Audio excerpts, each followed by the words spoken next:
There's that old familiar feeling again. The crushing pressure of this historic courthouse. Actually, no, it's a little different today. There's an even more menacing tension in the air. There is a menacing tension in the air here today, isn't there? I suppose. Yes, I think so. It can only be the result of the menacing appearance of the defendant. A little more courtesy, if you please. Oh my, I do apologize. However, you're certainly not mistaken that this trial is far from ordinary. What do you mean? I'm not privy to the details. However, I understand that no jury has been selected. A trial without a jury? Well, that's just like the trial of the professor 10 years ago. A closed court. Good morning, my dear fellows. Mr. Sholmes. Have you made note of my hair, Mr. Naruhodo? An outright victory for science, you must agree. To be perfectly honest, so much happened yesterday that, well, I completely forgot about your little hair problem. Huh. What to one man is a little hair problem is to another a day of drinking dubious potion after dubious potion. You have no idea how my stomach ails me this morning. Oh dear, how awful for you. I'm afraid you only have yourself to blame, Mr. Sholmes. And good morning to you, Mr. Reaper. I'm delighted to see you looking so full of vim. And I see London's celebrated great detective is as active as ever. Oh, you exaggerate, my dear fellow. Compared to my paltry engagements with a few trivial cases, the Reaper's overbearing presence is a far greater deterrent to the black roots of crime in our capital. And whilst I may not agree with your methods, there is at least one point on which I would readily commend you. What an honor. And that would be your eye for a good lawyer, sir. Mr. Sholmes? After all, behind this lawyer there is a very great mind, my own. What are you trying to say? I wish only to say that you should be prepared for quite a trial, Mr. Reaper. Sorry to barge in. Gina. What's that on her arm? It's a mourning band, I suppose. Father, shouldn't you be at the symposium? It's been postponed, so I have some free time. I decided to come along with the police inspector to see our country's up-and-coming student in action. I shall be very interested to see the fruits of your studies over the past year. Well, it's an honor to have you here. Let's hope there are some fruits to see. Odo? Oh, yes, Gina? Why'd you agree to this, eh? Why'd you take him on? This Reaper bloke. Everyone says it was him, what killed the boss. I'm sorry, Gina, but I just don't believe that. Well, if it weren't him, who was it? I don't know that yet. I don't care who calls him what. The Reaper's just a name. He's just a person at the end of the day. And if it turns out it was him what killed the boss, then God help him. Fiery eyes indeed. Yes, the culprit deserves every ounce of your loathing. At least, that may be some solace to the deceased.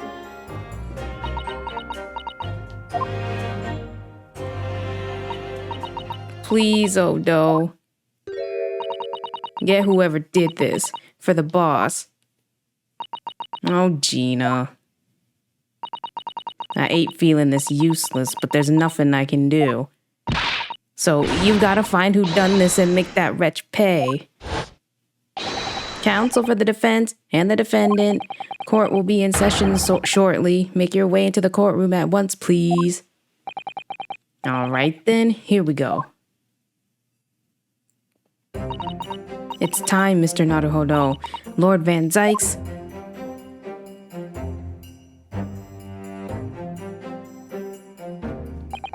One who lost his treasured brother to a mass murderer.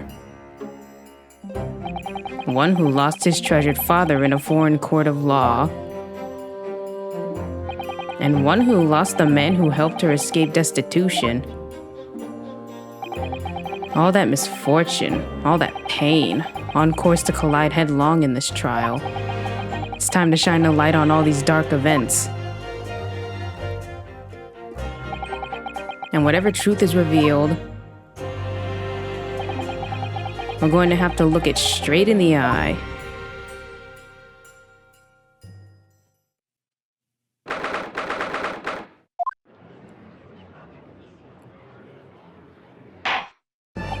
In the name of Her Majesty the Queen, I hereby declare this court to be in session. We are here to conduct the fair and just trial of the defendant, Barak Van Zykes. Counsels for the defense and prosecution, are you ready to begin? The defense is ready, my lord. The prosecution is more than ready. Oh, Kazuma. I've been wishing to see you in court again for so long, it feels. But I never pictured it happening like this. I never thought I'd be facing you behind the prosecution's bench. The so-called Reaper of the Bailey has been a scourge like no other, undermining Her Majesty's justice system. Today, we must uncover the truth behind this scourge. In other words, this trial is going to be a lot more far-reaching than Inspector Gregson's murder. The truths revealed by these proceedings may have unpredictable repercussions through the judiciary.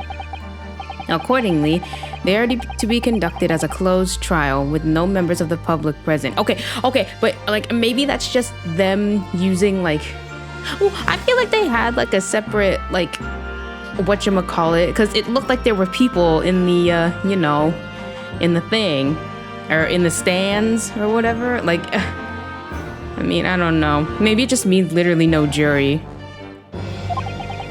By Her Majesty's direct orders. See, like, look, looks like there's people back there. How will that work, my lord? The burden of all arbitration and adjudication falls on my shoulders. Therefore, as you will see, the jurors' bench shall remain vacant today. If no members of the public are present, might I ask who is currently occupying the gallery, my lord? Oh, they are members of the judiciary here to witness proceedings and ensure an equitable trial. Okay, there you go. Members of the judiciary. Oh my, this is a very unusual trial already. There is, of course, another unprecedented aspect to these proceedings on which I must elaborate. The counsels for the prosecution and the defense are both aliens of Great Britain. I believe it takes an outsider to see the truth sometimes, and as I stand here in this courtroom now, I'm quite certain this is the reason why I had to come to Britain. Kazuma? Very well, let us commence proceedings. Prosecutor Asogi, your opening statement, if you please. Certainly, my lord. The incident took place on the 1st of November at just after 5 o'clock in the afternoon. The location was a building of flats on Fresno Street on the outskirts of the city. The victim's body was discovered there in an old single-room rental property. Yes, Inspector Tobias Gregson, a name known very well indeed to this court. Not least for his miraculous resolution of one of this country's grimmest cases 10 years ago. The Professor case. How sure are you about the time of the incident? Several witnesses on the street outside heard the gunshot and all have reported the same time. Yeah, that's what Gina told us too. There were a number of witnesses. I have here a plan of the room. The victim was found curled up in one corner. It's believed that he was shot from the front at point-blank range and died instantly. How has the range been determined? There were scorch marks around the entry wound. Such marks are caused by the gunpowder used to fire the bullet. But powder hot enough to leave scorch marks is only ejected a few inches beyond the end of the barrel. In other words, it only happens when the target is at point-blank range. I see. Yes, thank you for the detailed explanation, Counsel. The autopsy report has been entered. The murder weapon was found lying beside the victim. And have you managed to ascertain the owner of this firearm? No, my lord. No, not conclusively. Bravo, Kazuma, for not trying to use the gun as evidence when its provenance can't be proven. Furthermore, my lord, as I've explained, the revolver was fired at extremely close range. The bullet passed through the victim and struck the wall behind him. There's a candelabrum mounted on that wall, and the tip of one of the candles in it was found to have been blown off by the projectile. We noticed that too, didn't we? Yes, that's right. Thank you for the thorough report, Counsel. The setting of the crime is clear to me. You will submit the plan of the crime scene as evidence, please. As you wish, my lord. Is this Fresno Street room Inspector Gregson's private abode? No, my lord. The room is rented to a Mr. Hugh Boone. There is precious little precious little furniture. Okay, that sounded weird. Inside, and it is generally in a poor state of repair.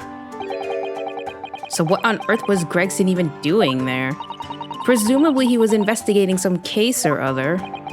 When a policeman was informed of the gunshot from the witnesses and rushed to the scene, he found only the deceased inspector and the accused standing alongside, holding the revolver. The attending officer arrested the accused on the spot. So, the details of the case are clear. In that case, the prosecution would like to call its first witness. A name, please, Counsel. Naturally, the accused himself. Lord Van Zykes? As a prosecutor, he believes in the oath of office he's taken and will be compelled to tell the truth. Very well, let the defendant take the witness stand.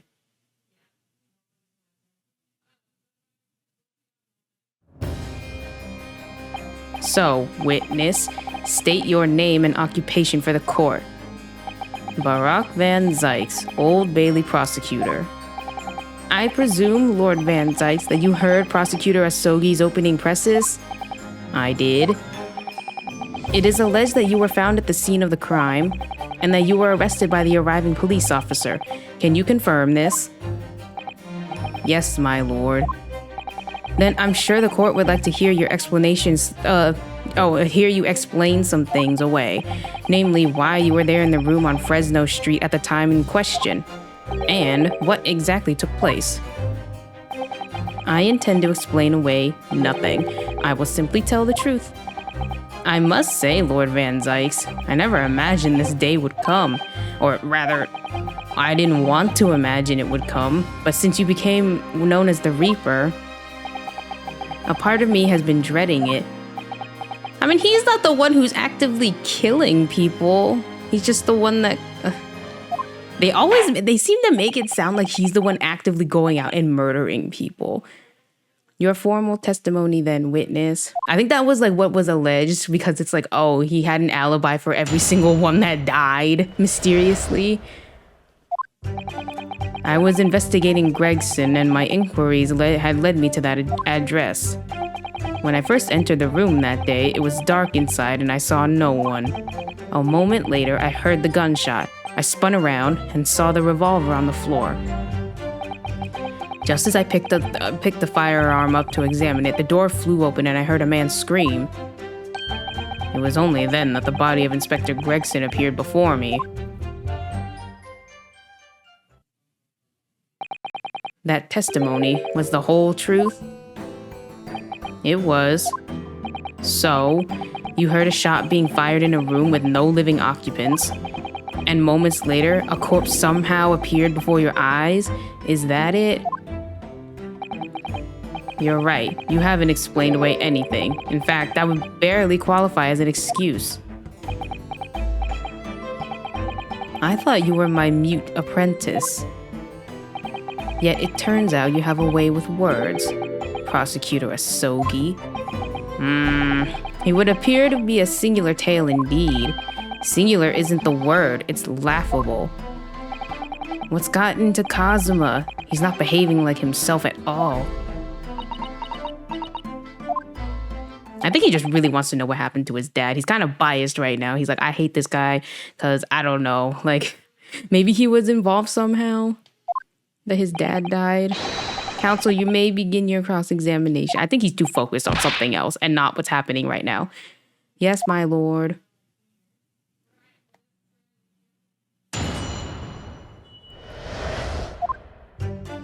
Okay, well, what were you investigating him for?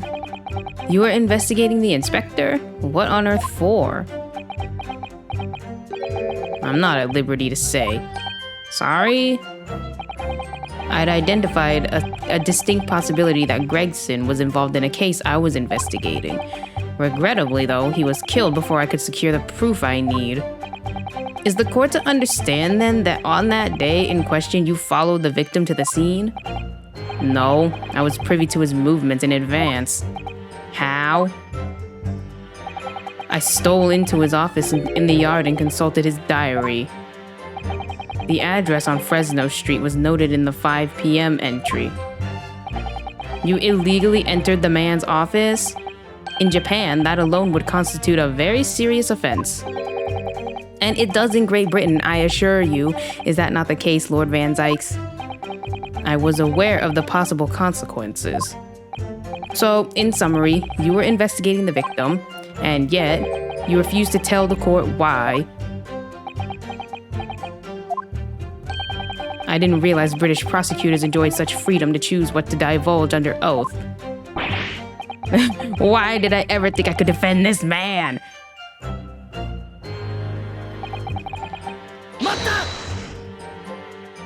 Had you ever been to the address before?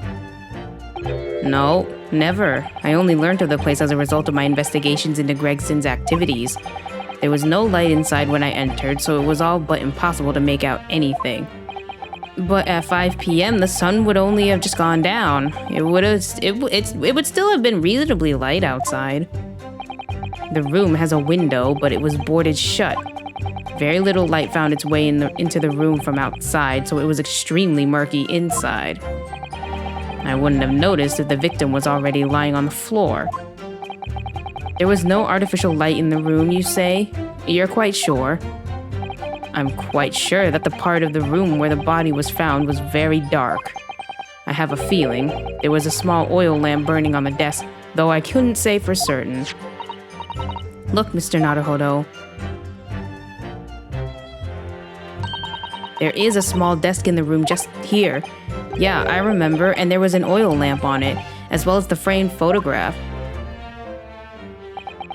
When I entered the room, I closed the door behind me and started toward the desk to investigate. And what did you find? Nothing. I never actually reached the desk.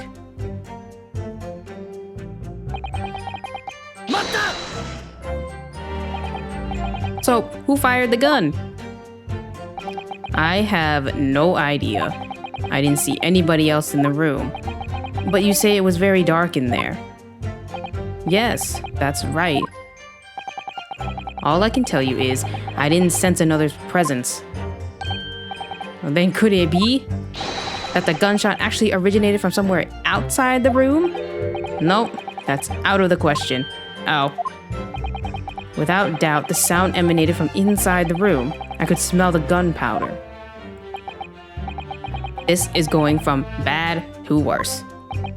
And you say that's the point at which you noticed the revolver on the floor? Correct. and I foolishly picked it up. That was a carelessness on my part. Or that was careless, not a carelessness. Presumably then the gunshot you heard came from the firearm that you somewhat hastily took into your hands. In point of fact, my lord, I believe it did not. What? The barrel of the revolver I picked up was cold, and there was no smell of spent powder. But then where on earth is the gun that was fired? Whilst I would like to oblige you with an answer, I'm afraid I can't. I too would dearly like to know that.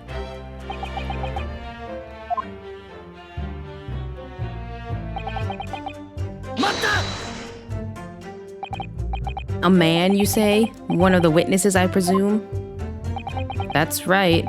One of the street merchants working on Fresno Street. Who are these merchants?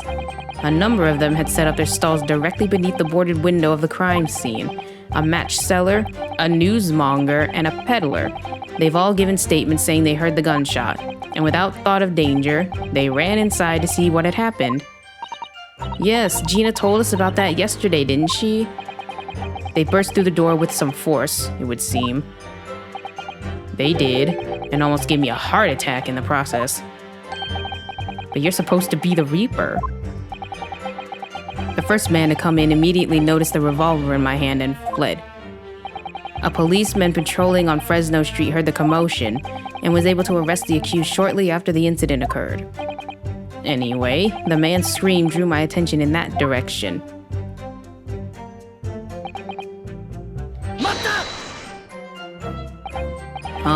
What do you mean by that? In what way did the body appear? I honestly can't explain it, but it's the truth. As far as I was concerned, the body hadn't been there until that point, and then suddenly, there it was. Did you perhaps hear the sound of the victim falling to the ground just beforehand? At that moment, what I heard was the sound of the door flying open and the scream of the man who came inside first. Nothing more. I see. After the man fled, I examined the body. I was stunned to find that it was Gregson. Most curious circumstances indeed. How the inspector was killed or how his body seemed to appear out of nowhere. I have no idea. Surely the court has heard enough. My lord, the cross-examination has clearly revealed that the accused, Barack Van Zykes, is lying on multiple fronts. What? What is that supposed to mean? Good gracious, counsel. The defendant is lying, you say? In his testimony just now, he claims that he failed to notice the victim's body because the room was dark. That's correct.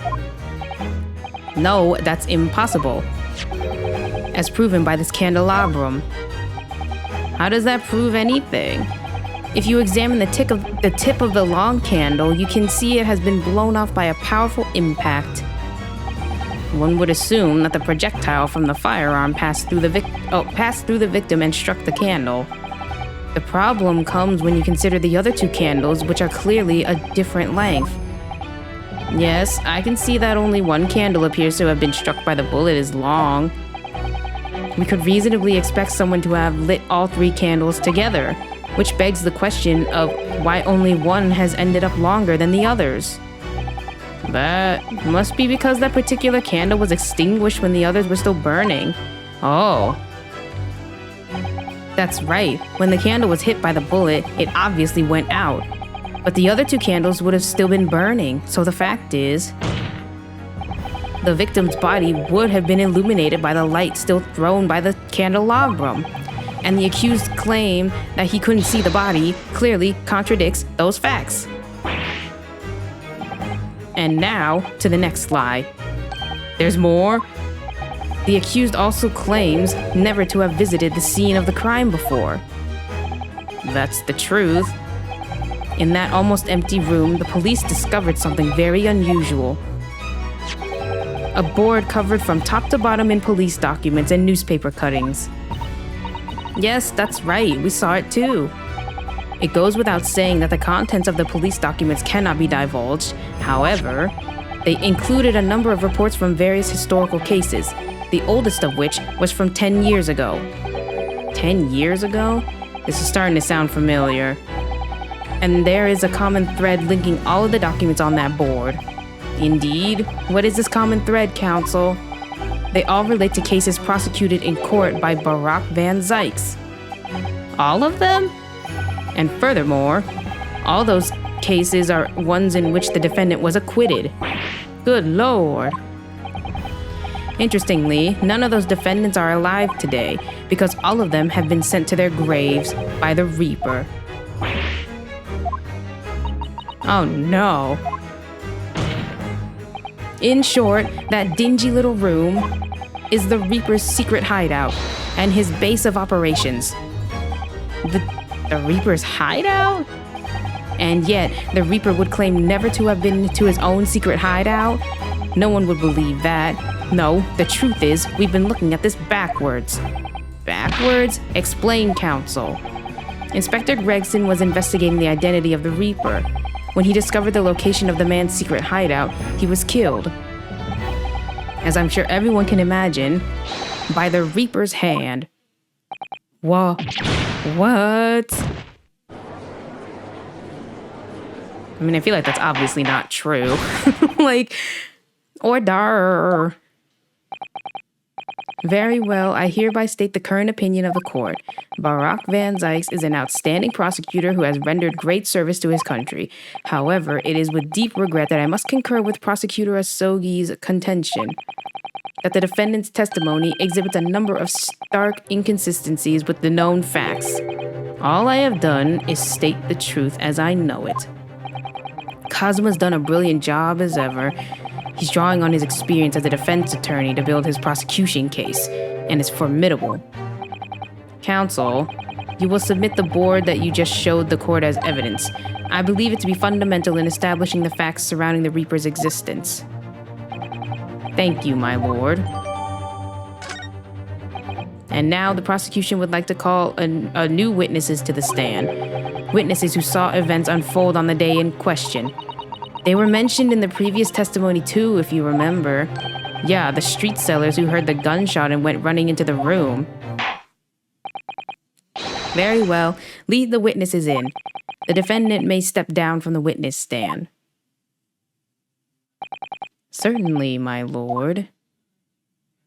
I'm surprised you didn't call him, semi-guilty there, but I guess you just need more. It's like, damn, okay, he just, said, what did he say? His secret hideout. I mean, it's kind of far-fetched, though. He has all these, this cork board thing. The board with all the strings and shit. He has one of those cork boards or something. That means it was his secret hideout. Okay, you got anything else, though? So, witnesses, state your names and occupations for the court. Names? We don't use names. Far too fancy for the likes of us. We're just free and easy. Sell what we like. Live where we want to live. I give them all a vacant stare as they walk down Fresno and spin a few words into a verse for them. Would I be right in assuming that all three of you make your living by selling wares on the street? Everyone calls me gossip. I sell jaunty little tidbits to passers-by, Jaunty little tidbits? Got an absolute smasher for you, sir. Right up your ginnel, it is. 6 pence is the price, and not a penny less. Wait, you're actually trying to sell it to me now? Oh, come on, sir. Don't tell me you're not interested. Try the man. Give him the money and see what it is. Pay the man, Counsel. All right. 6 pence it is. You won't regret it, sir. Now, got your listening ears on? Just between us, a young couple on Slate Street have just had twins.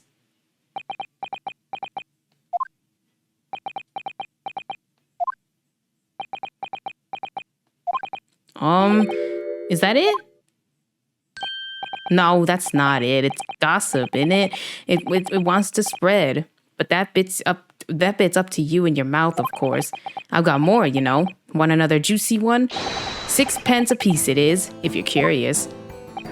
I am curious, yes, about what's going on just under that fat bottom lip of yours.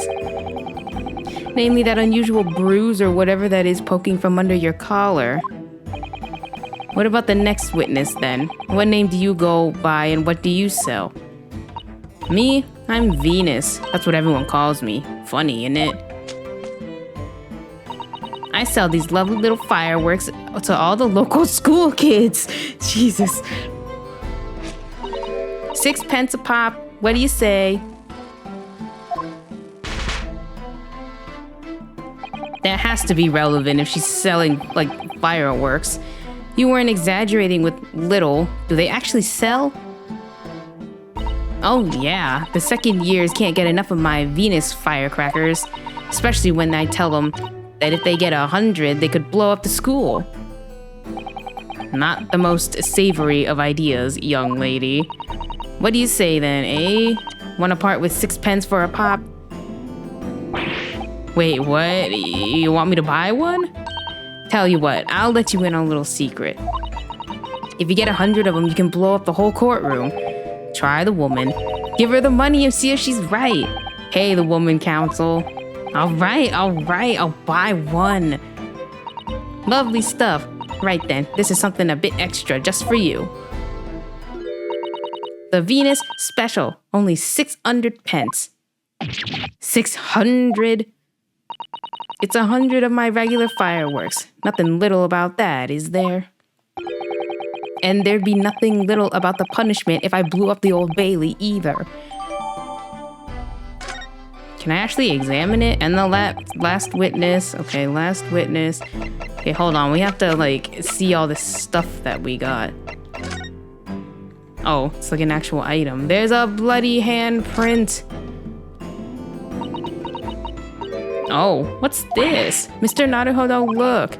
Oh yeah, it's a smudge of some kind. In fact, it looks just like a handprint. And the color, that's blood, isn't it? Oh dear, how disturbing.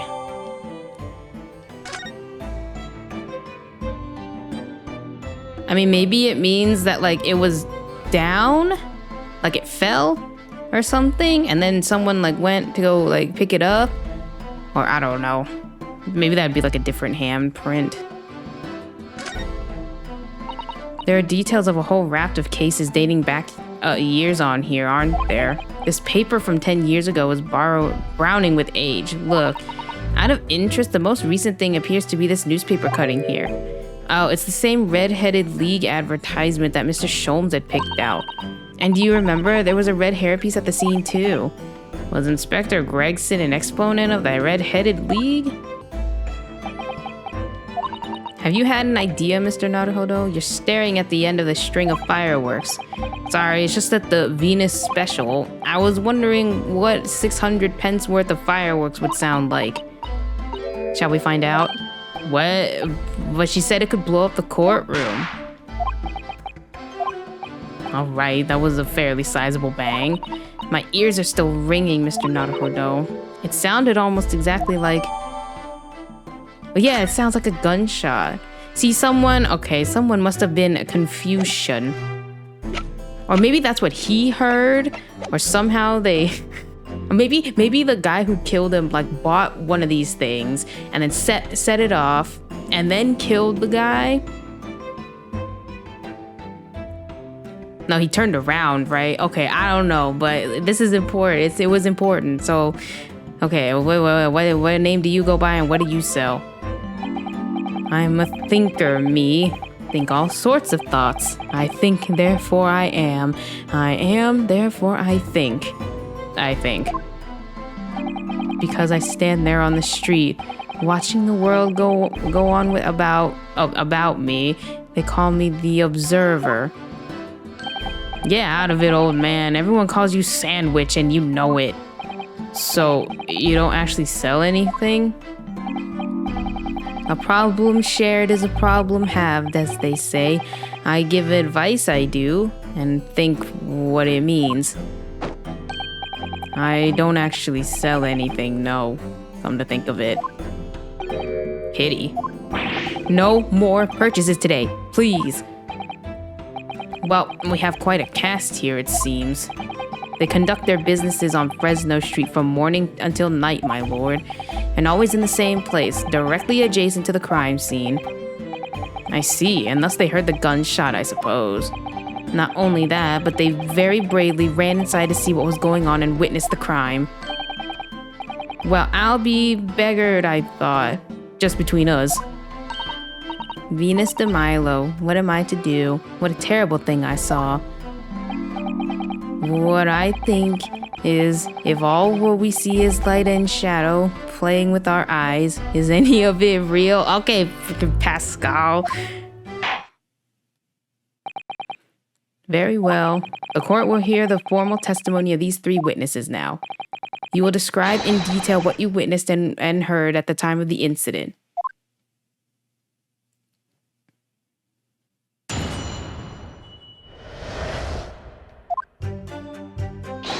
We saw the whole thing from start to finish. We did everything from the moment they went into the building. It was less than a minute after the Reaper had gone inside that we all heard a big bang. Seems to me that quick to talk is quick to walk. Gossip couldn't wait to go and see what happened. I ran into the room and there he was, the Reaper, a gun in hand, standing over the dead body. I was scared after death, me, so I ran off to find a copper. If these witnesses were there the whole day and saw everything, who did they see going inside the building? Only the victim, Inspector Gregson, and the accused, Barack Van Zykes. I've seen pictures of that Reaper in the paper. I know what he looks like. And just between us, folk love stories like this. I've made myself a tidy sum already. Well, wait, the room was just one of several flats in the building. Someone from another flat could have done it. All those flats on Fresno Street are unoccupied. Of course they are. They're small, damp, dirty, and expensive to boot. The room in which the inspector was found is the only property in the building that's currently leased. And we know the leaseholder's name, don't we? It's Hugh Boone. The testimony the court has just heard would appear to leave little room for doubt. It's becoming increasingly difficult to see how anyone other than the defendant could have committed the crime. No. Thank you for your candor, my lord. Counsel for the defense, you may proceed to cross-examine the witnesses. Yes, my lord. In a closed court like this without a jury, the judge is the only person whose opinion matters. I have to break down this testimony. Somehow. It has to have something to do with her selling fireworks out on the frickin' street.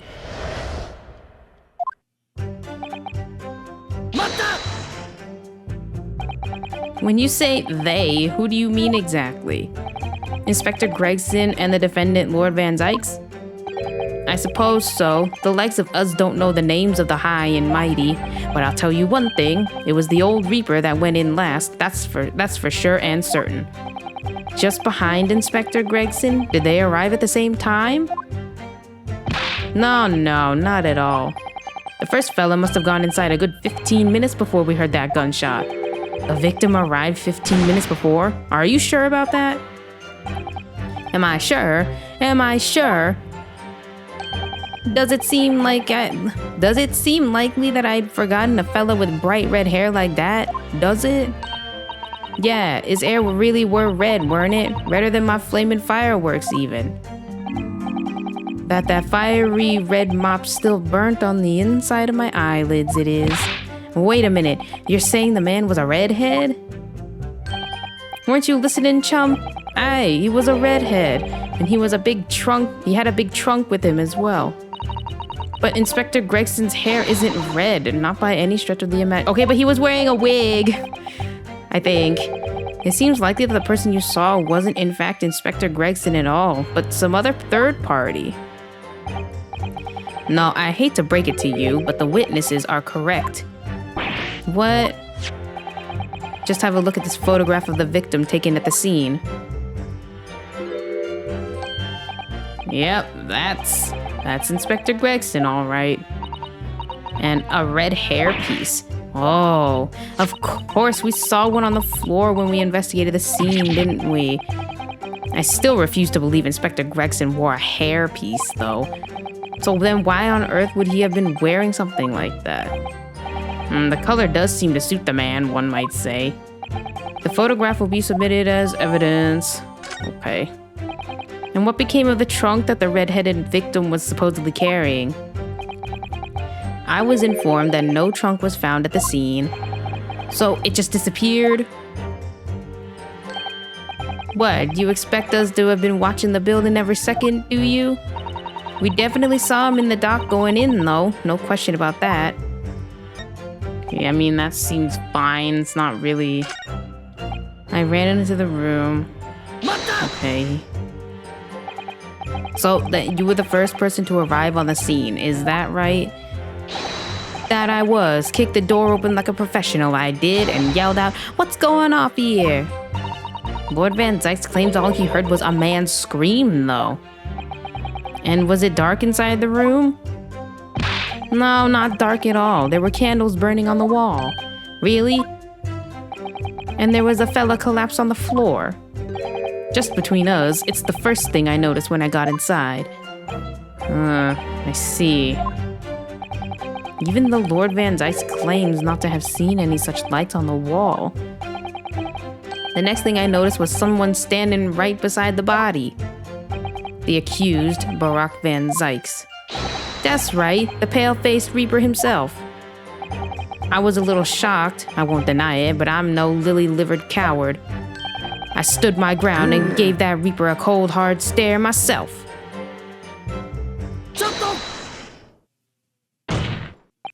Do you have something to add, Mr. Sandwich? There's really nothing to me. Empty in the head I am, just 2 slices with no middle. So I don't know what you could want with me. I think that maybe you just remembered something? Having heard Mr. Gossip's last statement, I mean. What I think is we're all nothings, really. We try to dress ourselves up as something else, but at the end of the day, we're all just street sellers. That's enough out of you, Sandwich. Keep your trap shut now. Unless you want us to make you into a real sandwich.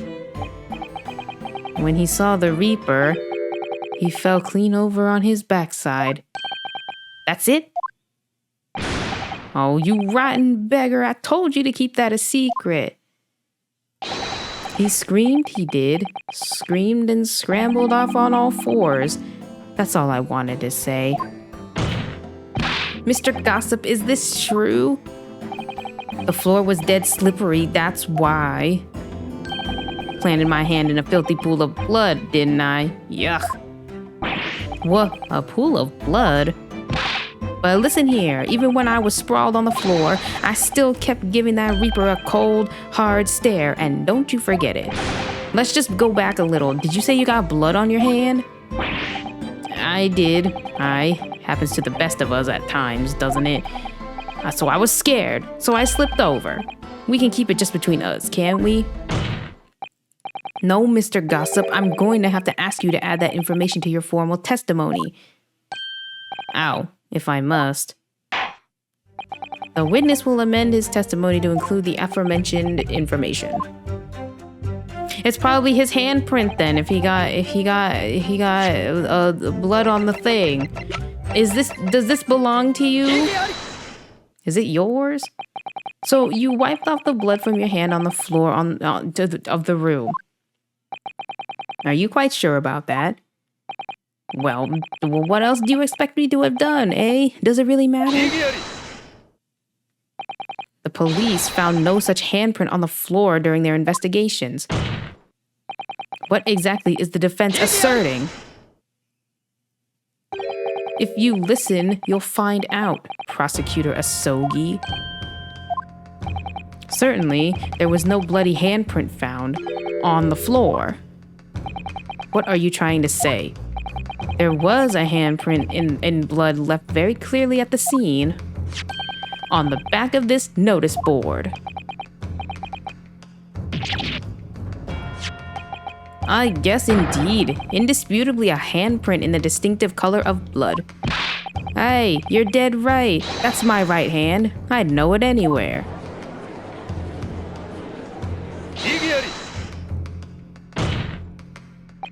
The witness very definitely testified that he wiped his hand on the floor.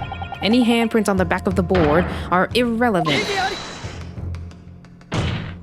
Not if the board itself had fallen over onto the floor. In that case, it's quite possible for the witness's handprint to have ended up there.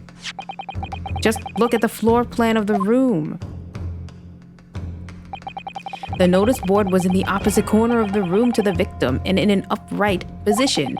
Even if it had somehow been toppled and was lying on the floor at the time, it would have been a considerable distance from the body. I fell over when I came across the body, so I was basically right next to the corpse, not on the other side of the room. In other words, the defense's assertion is contradictory.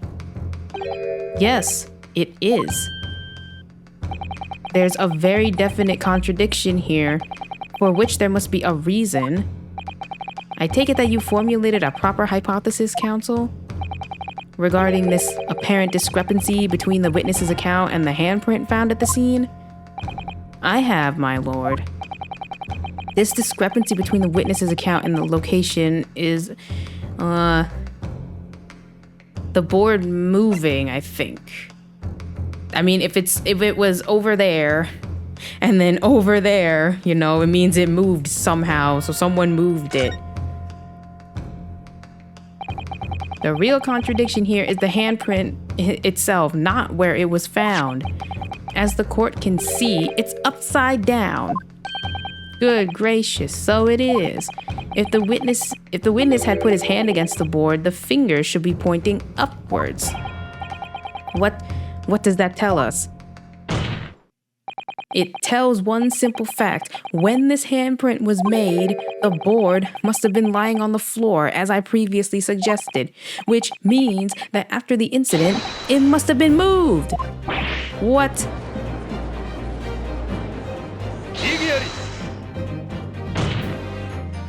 You're claiming that somebody moved the notice board after the shooting? Then tell the court who. I don't know that yet, but the point is, when you consider all the testimony we've heard so far, we can now be very clear on one point, and that would be the position of the notice board at the time of the incident, my lord. So, counsel, I must ask you to clarify your assertion for the court. At the time of the incident, where do you maintain the notice board was situated? He said it was next to him, so maybe it was next to him, and then somebody came in, and then...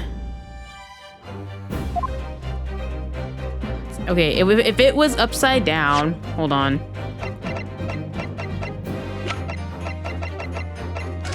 Hold on, if it was like upside down, kind of like this, and it was his right hand, so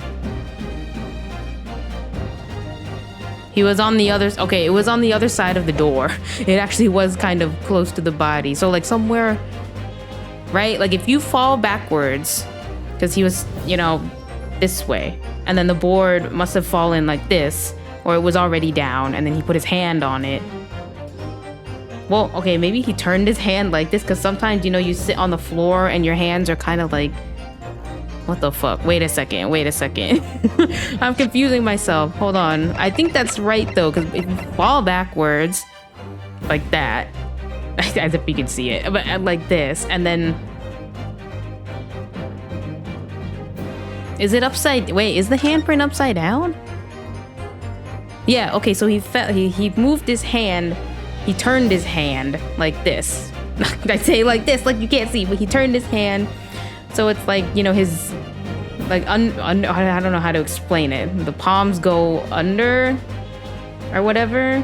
So he was sitting like this because I guess he saw a dead body and he's like, oh my God, and he fell backwards. Okay. But how do you get it in the, maybe was the blood wasn't on the board. So how did he get his hand bloody then? Like maybe because it wasn't on the floor. So wouldn't that mean that blood somehow got on the board because how, like, he didn't dip his hand in the blood and then notice the blood? I don't know. I'm confusing it. He was like,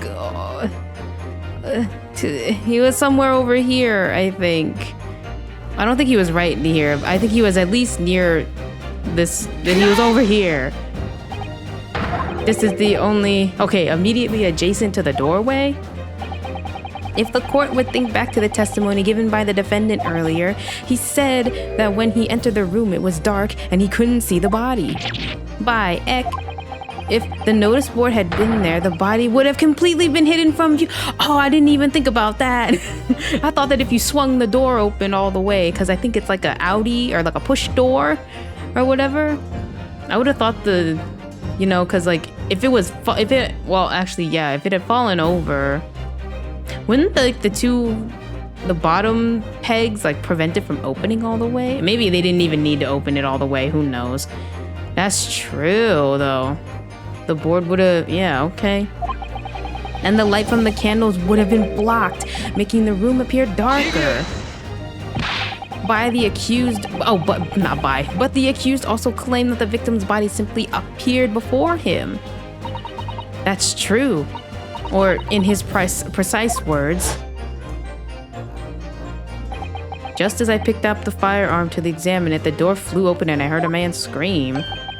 It was only then that the body of Inspector Gregson... Someone's pulling magic tricks. I get the feeling that he was murdered somewhere else, and then somehow he was dumped in this room.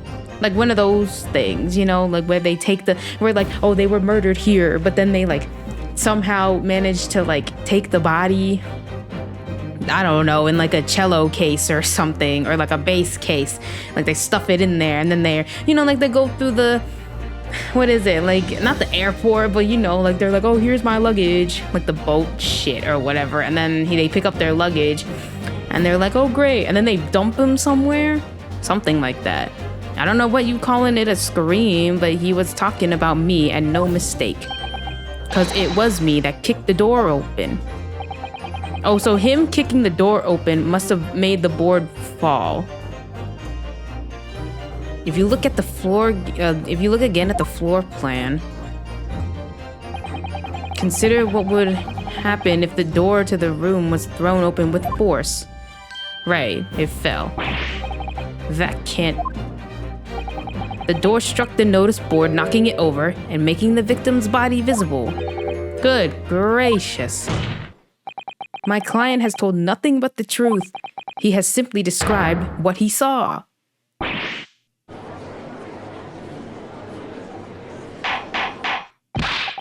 Order. Counsel, how has this not come to light before now? After the incident, somebody must have righted the board and moved it into the position where the police, myself, and my colleagues saw it when investigating the room.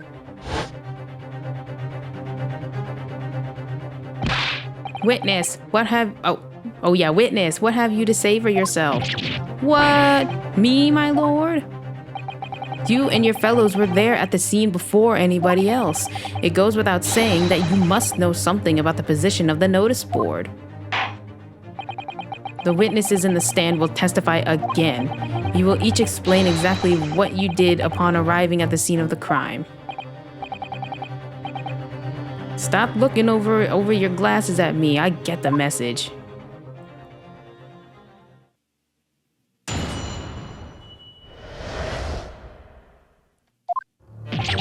I don't know anything about that there notice board. I just wiped my hand on it, that's all. Well, don't look at me. I haven't got a clue about it. I was doing business with some second years at the time. Well, I don't know anything about anything. I'm just a bystander, me. Just a sign at the crossroads of life. It was the Reaper, I bet. He's got a face that screams bored. I can't see how this changes anything anyway. The detective still died when we heard the gunshot. So she definitely seems like she's not involved. This dude though, the guy in the middle, I think it might have been him somehow. I don't know. So none of you can elaborate further. Shaken by the crime they witnessed, and with only the light of a few candles and an oil lamp by which to see. We can't expect these witnesses to be able to give a more precise account of what happened. That's right. Yeah, I don't pay to expect too much. It's man's endless quest for knowledge that's destroying the world. That's what I think. Do you? Really? In any case, as this testimony shows, even if the notice board was moved by somebody following the incident, it makes no difference. When the gunshot rang out, the accused was the only person at the scene. In short, the only person who could possibly have committed this crime is Barak van Zykes. None of this wrangling over the board changes that simple fact. Quite so, quite so. Does the defense still wish to cross-examine the witnesses despite the circumstances? Most certainly, my lord. I mean, hasn't this happened before? This literally happens in every single case up until now, where it's like, where even Van Zykes is like, hey, yo, this has nothing to do with this guy dying. And then you're like, but maybe it was like this. And he's like, damn, it could have been like that. Like, like, has this judge not seen, have you not seen enough? Okay, I don't know about, just wiped his hand on it. Are you sure about that? He's the most suspicious, at least. So you admit that it was the board you wiped your bloody hands on? Admit it. What's to admit? It's there plain as day for all to see. A smashing print of my right hand. Perhaps you wanted to hide that handprint, so you righted the notice board and pushed it into the corner, did you? No. Imagine the weight of that great lump. Do I look like a powerful and well-nurtured man? Well, did you see anybody else moving it? I've got nerves of steel, I can tell you, but even I have my limits. There was a body on the floor in front of me and the Grim Reaper himself standing over it. And there was precious little light inside either. My bottom lip was all a quiver. In other words, this witness is unable to give definite testimony on that point. Yes, so it would seem. Okay. I mean, is that true? Okay, so does that mean that doesn't this mean that she has nothing to do with this? If she was busy, like, selling shit to kids, selling her firecrackers to kids, but then she says that she was there too, so did she witness it or did she not witness it, ma'am? When you say you were doing business with them, you mean you were selling them fireworks? Yeah, what else? There's the Priory School just around the corner, you see. Those cheeky little so-and-sos have got a plan to blow their school to kingdom come. So I've been telling on them, letting their teachers know what they're up to. Oh, she's a snitch. She sells them this stuff and then she tells on them. What the fuck? How did she stay in business? Maybe she doesn't tell them that. Maybe they don't say that she's the one telling them. Like, she's the one snitching on these kids, trying to blow up their school. Damn, there's a business idea. It sounds it's pretty bad though. Don't do this. Don't do this, people. Don't do it. Oh, you have? Yeah, I wouldn't want anyone to get hurt, so I let the school know the kids are playing with these dodgy toys. Ma'am, you are selling them this stuff. Like, make it make sense. What the fuck? Then praise the Lord, the teachers take all the fireworks off them. They take them off them just so they can buy some more from her? And then praise the Lord again, the kids all come back to me to buy more. Oh my goodness. Everybody's happy, you see? What a racket. Of course, and sometimes the teachers give me a little bonus to thank me for letting them know. It's a busy old life selling explosives. Venus is a guileful goddess indeed. Well, telling bare-faced lies is kind of my thing, really. I'm ever so good at it. All right, Pascal, you have any other words of wisdom? Something wrong, Mr. Sandwich? If I said it was, could we just leave it at that? Would that be the end of it? No. Did Miss Venus's statement just now bring something to mind, perhaps? Philosophical thoughts. Deep philosophical thoughts. Let's say there was a great liar, and that great liar said, without batting an eye, telling barefaced lies is kind of my thing. I'm ever so good at it. Would those words of hers be a lie too, or the truth? In which case, she's not a liar. Oh, it's a hellish paradox, that one, don't you think? I'm not entirely sure, to be honest, but it seems to me you're suggesting Miss Venus has been lying, are you?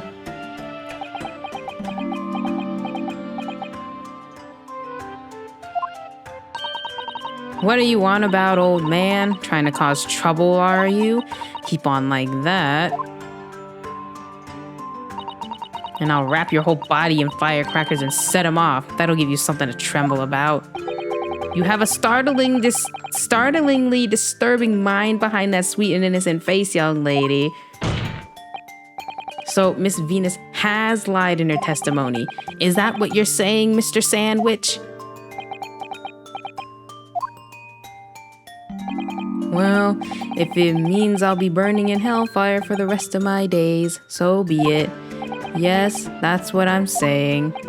Can you elaborate, please, sir? Old blabbermouth here, headed for the room where the gunshots seemed to come from. But there was someone else who crept up the stairs behind him, too. That's right, the rotten liar over there.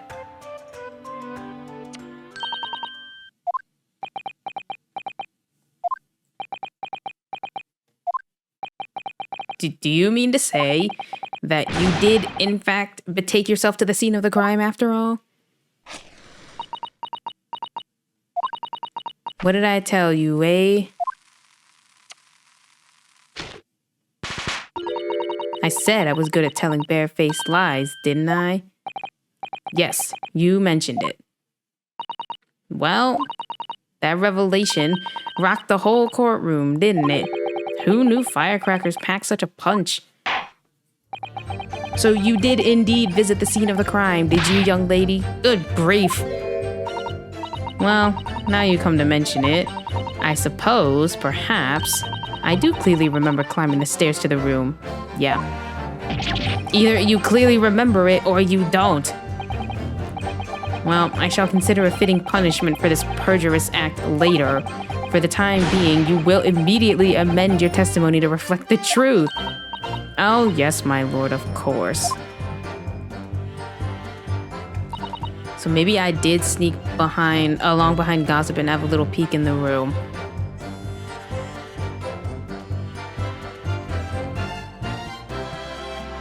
I guess she can elaborate. Ma'am, elaborate more, please. You make a habit of lying, do you, Miss Venus? Well, I suppose so. I don't really know, to be fair. If you want my advice, though, I'd take everything I say with a big pinch of salt. All right, but you did, in fact, go to the room where the victim was killed on the day in question, didn't you? Oh, please, as if I would. I can't think of anything more terrifying. The truth, please. All right, just a bit, then. I mean, a girl my age is curious about stuff, you know. Did you touch anything? Oh, please, as if I would. I mean, there was a dead body on the floor. The truth, please. Well, all right, just a bit. I had to look to see if there was anything I could sell. So I did give a place a once-over, but it was nothing to write home about. Right. Now, I hesitate to ask, but you didn't move the notice board by any chance, did you? Oh, please, as if I would touch anything like that. Just a few bits of loose change is all I add. The truth, please. Well, All right then. I thought there might be something worth having underneath it. So I blasted the flippin' thing. Sorry, flip the blasted thing. You're telling us that you did move that board? I think that did slip out, didn't it? What? You dabbed barn pot?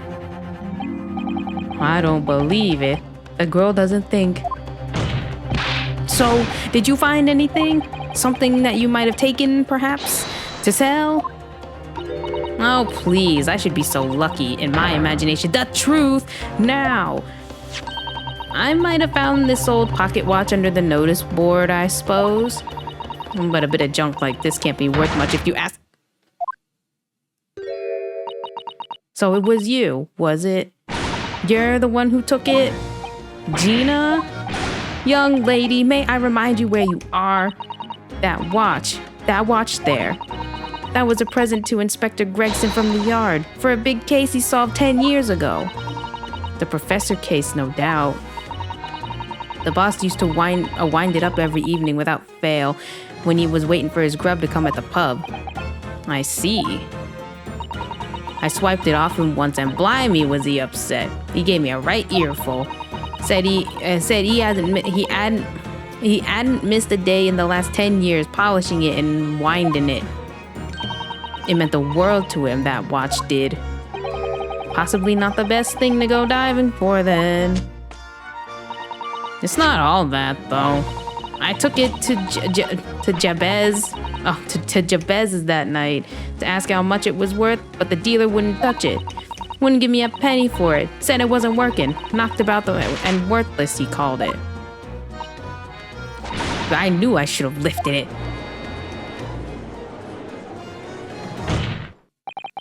That watch must be submitted as evidence at once. Oh, please. Just so long as you promise to give it back when we're done. Not a chance. I'll swipe it from you if you try to get your grubby mitts on it again. That's enough. Hand the watch to the bailiff forthwith. Now, children. Watch your manners. Good Lord. The glass appears to be broken. More than likely, it shattered when the inspector was shot. It doesn't tick anymore either. Which is why Jabez didn't want it. What a waste, eh? Yes, indeed. It appears to have stopped at the hour of 5. Exactly when the gunshot was heard then. Which supports the prosecution's claims, of course. Maybe we can...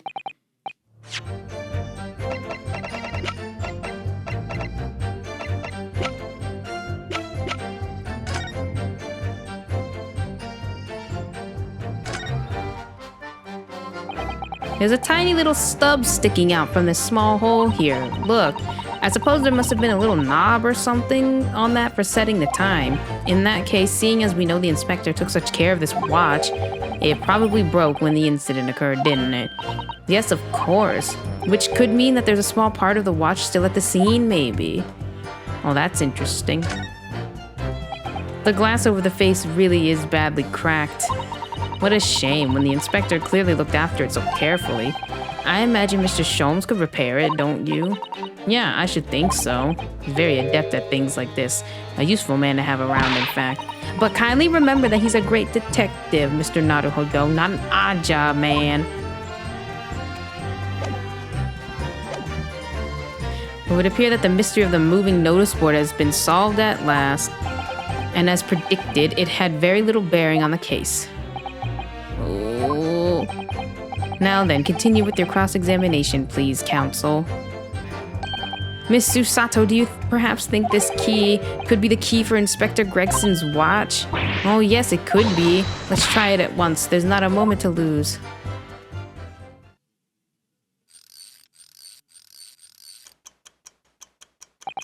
I knew it. A perfect fit.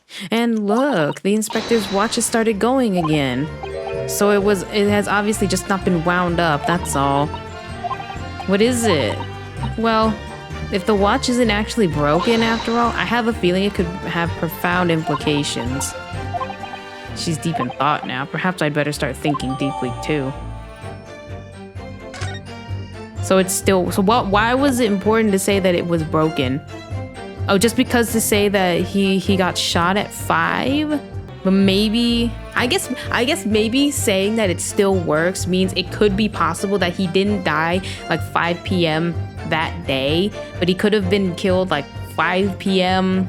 I wouldn't say like a week before, but maybe at least, well, would a body, I mean, as weird and morbid as it sounds, would a body still technically be good like a whole day? Maybe if you kept it in like a freezer, oh my God, maybe if you kept it in like some kind of weird cooled container? Look, see, this is what I said, like maybe he died somewhere else, and then they somehow had this, like, they filled like a container with ice or something, dumped him in there, and then dumped him in this place. Well, maybe not ice, because he would have been like wet or something, and be like, why the heck is he wet? Or whatever. But yeah, you know, like a weird cooled thing, like not a box, but a container, like a cooled container somehow. Okay, so no, okay, he still died when we heard that. No, he could, maybe it was a different day he died, because apparently this thing still works. I'm afraid that's not necessarily the case. Oh, at the scene, we found this key to the winder of the inspector's pocket watch. A key? And having wound the pocket watch, we discovered that it in fact still works. You see, the watch didn't stop because it was broken at all. And that fact completely undermines one of the most fundamental premises on which this entire case has been built. What? Order. But counsel, the watch was stopped at almost exactly 5 o'clock. Yeah, which is just when we heard the gunshot. It is exactly the hour. The time that was showing on the watch tells us nothing other than when it wound down. It's merely a coincidence that it happened to be at 5 o'clock. Even if that's true, the 3 witnesses here all heard the gunshot at 5 o'clock. So that's obviously when this crime was committed. No, that doesn't hold. Why not? Recall what Inspector Lestrade said only moments ago. The boss used to wind it up every evening without fail. He hadn't missed a day in the last 10 years. It meant the world to him, that watch did. The victim was in the habit of winding his watch once a day in the evening. We can reasonably assume, therefore, that he wound the timepiece on the evening before he died. Yes, that would be entirely reasonable. But if that's the case, you wouldn't expect the watch to have completely wound down by 5 o'clock the following day. Oh, well, how do you explain it? In summary, the evening before the day of the incident, when the gunshot rang out in that room, the inspector was already unable to wind his watch. You can't mean. What would stop a man winding his watch if he's been in the habit of winding it every single evening for 10 years? So the obvious answer is that he was already dead.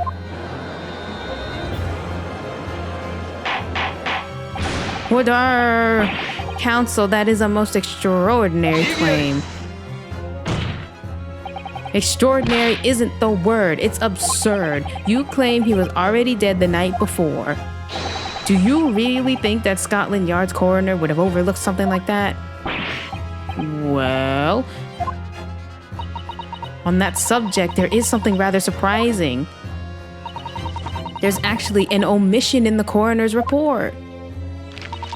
The time of death is not noted. Oh, that's right. Wait a minute. You're forgetting that my legs went from under me when I kicked the door in. What do you mean? Like I said, I planted my hand in a dirty great puddle of blood. Yes. So the victim's blood hadn't dried. It was fresh. He catches on fast, doesn't he? But that blood could be explained in a number of ways. It could have been put there afterwards. Some fresh blood could have been poured over the victim's body after he... Does my learned friend think that fresh blood is available on every street corner? Well, it needn't necessarily have been human blood, of course. We've been told previously that Scotland Yard has no way to identify blood as human. The problem is currently being researched. At present, you are correct. It is beyond our abilities. So then, a chicken's blood could have been used, for example. It's certainly possible that it wasn't the inspector's blood at all.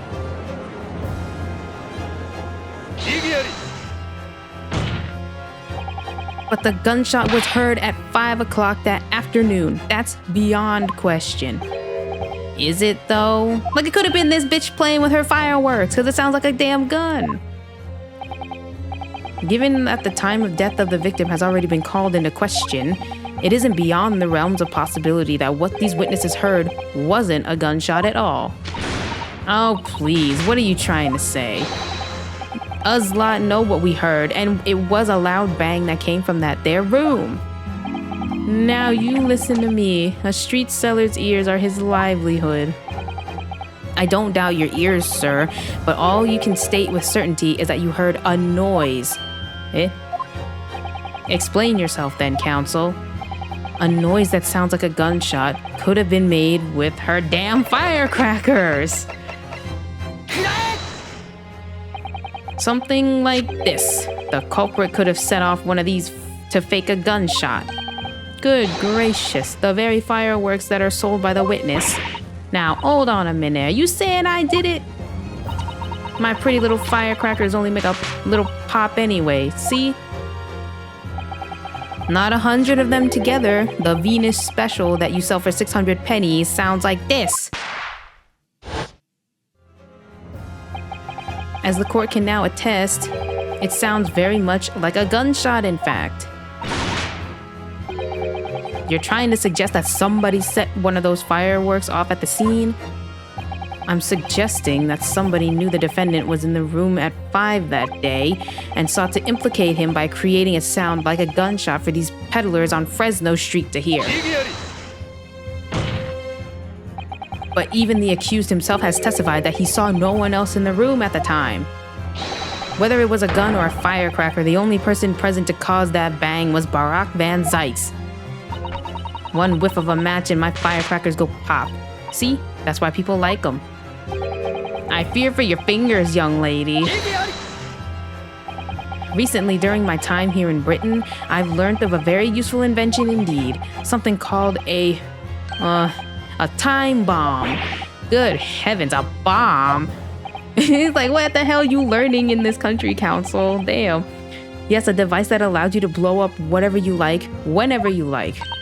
Mr. Naruhodo, I worry that your unfortunate phrasing there may lead to yet another international incident.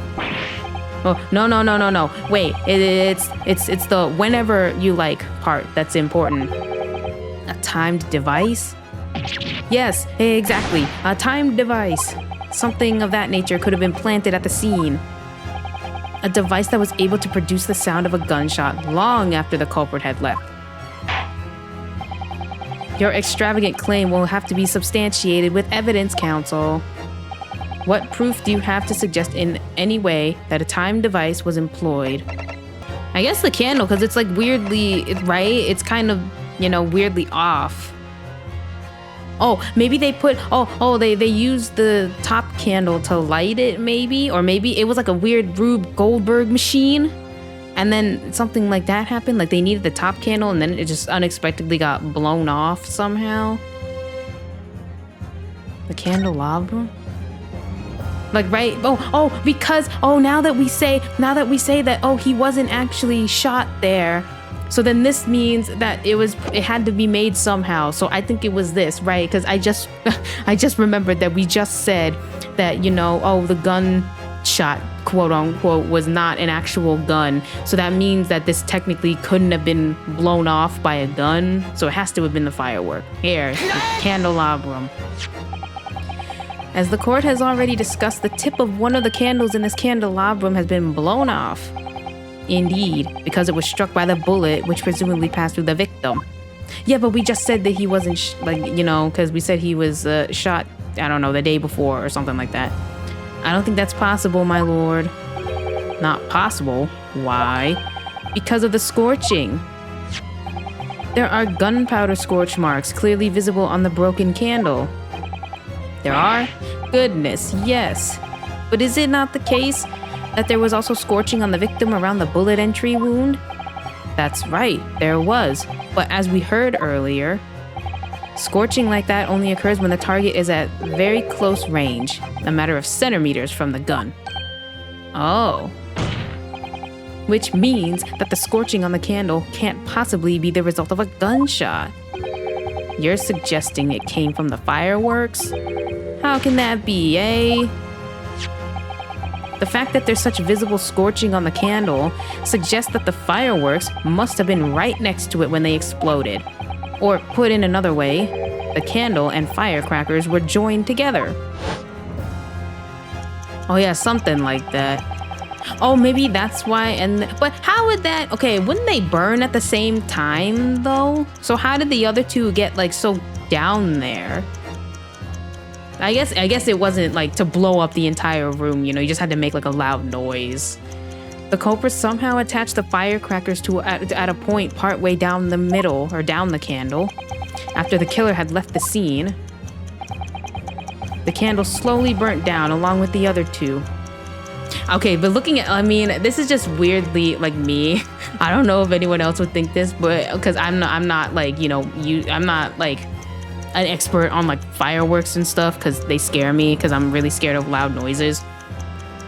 But how would the force not like also like maybe blow out the other two candles or like disturb them in some way, maybe damage them at least? Like they seem to actually just go down the same amount of time. Like this was the only one that exploded until eventually it ignited the fuse of the firecrackers, generating a loud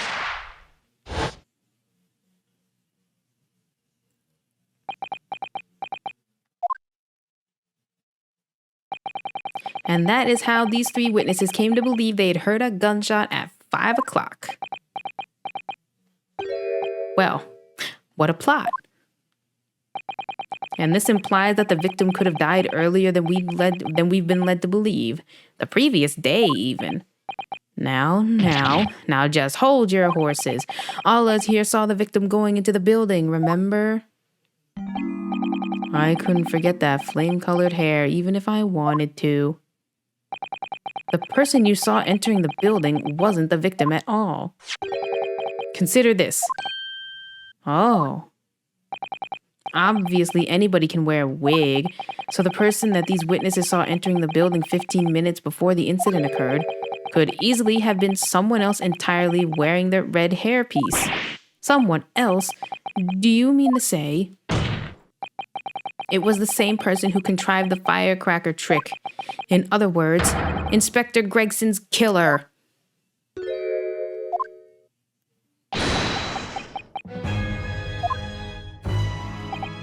Oh, very impressive, Ryunosuke Naruhodo. Kazuma, I'm really quite amazed you've come this far. But after all, wasn't I the one who told you that you had all the makings of a great defense lawyer? I also noted the lack of time of death in this report, a stark omission.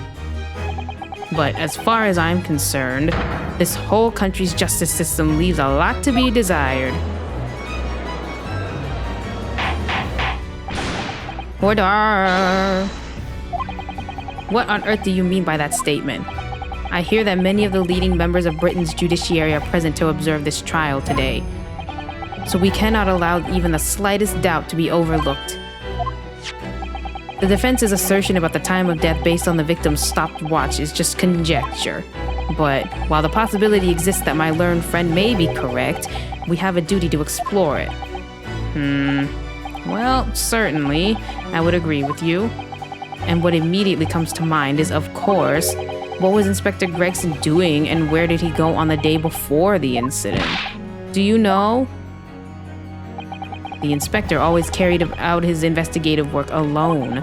His movements were treated as confidential within Scotland Yard. Even within the yard? However, considering the evidence we've been presented with so far, I'd say it's fairly apparent what case the man was pursuing. Wouldn't you, my learned friend? I do have a feeling about what case he might have been investigating. Yes, I agree, surely. My lord, the defense believes it can explain to the court the case that was being investigated by Inspector Gregson at the time of his death. Very well, counsel. Present your argument to the court. What evidence is suggestive of the red hair gang? I don't know what they're called. The Red-Headed League.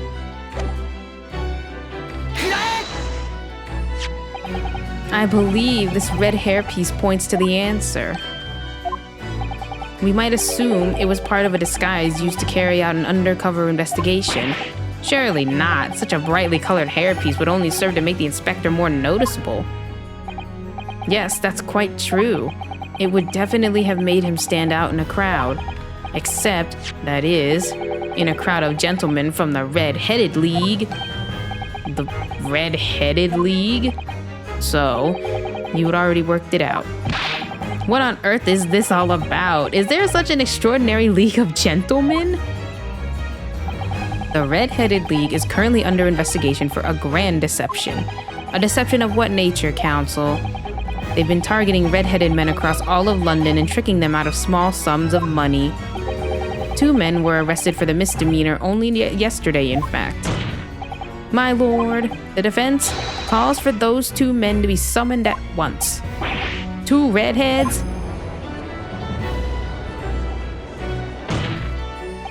Inspector Gregson clearly infiltrated the Red-Headed League using this hairpiece, so it's very likely that he had direct contact with these criminals. And it's quite possible that such contact led to more serious events.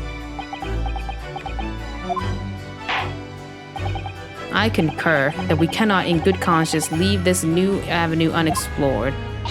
Well done, Mr. Naruhodo. Well, it's another possible line of inquiry for us at least. Or enquiry. The prosecution will make immediate arrangements for the charged men to appear. Bring these 2 red-headed league conspirators before me, Prosecutor Asogi. At once, my lord. I mean, I don't know if this is just like the game being like, oh, you do it or whatever. But is this like how it's supposed to work, like in real life too? Like, why is it if we made the claim, like, oh, like if the defense makes the claim, like, oh, these 2 redhead dudes who we don't like really know their names or anything, we kind of know what they look like.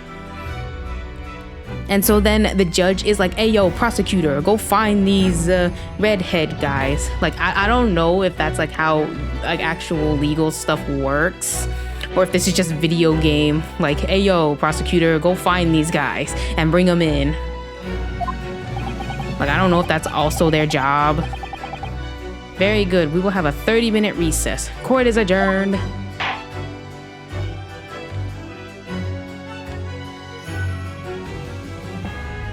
Oh my God. To be continued.